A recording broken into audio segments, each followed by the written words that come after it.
A couple of words here about static routes and default static routes in particular as we wrap up this section. Some important stuff here because we want to keep our routing tables complete and concise.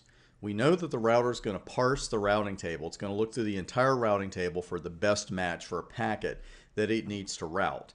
And the thing is, with smaller IP tables, 6, 7 routes, it might not matter. But in some production networks, you might see routers that the IP routing table is 2 or 3 screens. And what we want to do is keep that table complete. We want the router to route packets wherever it needs to route them to, but at the same time, we want to keep that table concise. We want to shrink it down a little bit whenever possible because it does make the overall routing process much more efficient. Default routes can really help us accomplish that goal. And they're so helpful under certain circumstances that our dynamic routing protocols, RIP, EIGRP, OSPF, they'll either allow the creation of a default route or the distribution of a default route under certain circumstances rather than give a router a full routing table. And that's one of those things that sounds pretty vague when you read about it or you hear me talk about it. So let's have an illustration here. This will really help. Let's say that router 5 is so deep in your network that no matter where it's sending packets to, whether it's an internal network, whether it's going outside your local network, the next top IP address is always going to be 10.116. Whatever packets router 5 has to send through, it's going to go to 10.116 no matter what.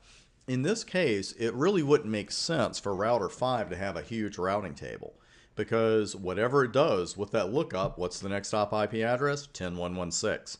So it would be in our best interest and the best interest of routing on router 5 in particular to give router 5 a default route and just say, okay, any packets you're sending, send them to 10.116. And you might not even want to run a routing protocol on router 5 at all. You might just want to give it that one default route, and then that's it. So that, of course, begs the question, if static routes are so great, especially default static routes, why use dynamic routing protocols at all? Why don't we just have static routes on every router and that's that? Well, the answer is a term that we come back to a lot in networking, and that is scalability. And in this case, it's a lack of scalability because we have to assume our network is going to grow. We're going to see that during our subnetting section. We're going to see it in some other sections as well, where you can't just always assume, okay, there are going to be 20 hosts on this segment over here, and that's going to be it. Or we're always going to have these 4 networks, these 4 subnets in our network, and that's going to be it. We're never going to have any others. You can't make that assumption. And the thing is, then you add one network to your, one subnet to your network, and then all of a sudden you got to visit every router in your network and say, okay, IP route, et cetera, et cetera.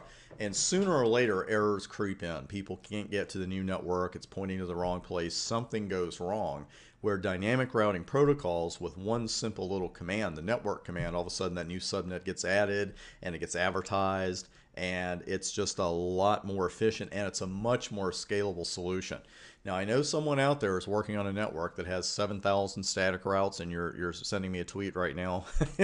Hey, our network works just fine. I know there are networks that use only static routes, and that's fine, but it is not a real scalable solution, and that's why we prefer to use dynamic routing protocols. Our networks are going to grow. Now, static routing can be really fine in a pinch, and it can be really fine for small networking. You could have something go wrong with the configuration in your dynamic routing protocols, and meanwhile, maybe people can't send their packets outside of your network. Well, while you're fixing that, you could just do a static route quickly and say, okay, all packets go this way, and then that's it. And so again, they could be used really like a tourniquet. It's like an emergency situation, and they're okay for small networks, but again, it's not terribly friendly to a growing network. And in most of today's networks, you're going to use RIP version 2. Especially, you're going to use EIGRP and especially OSPF. RIP version 2, you're probably not going to see as much of as those other two. But that is going to be the first routing protocol that we introduce you to. And that, with the description and plenty of lab work, is coming up in the next section.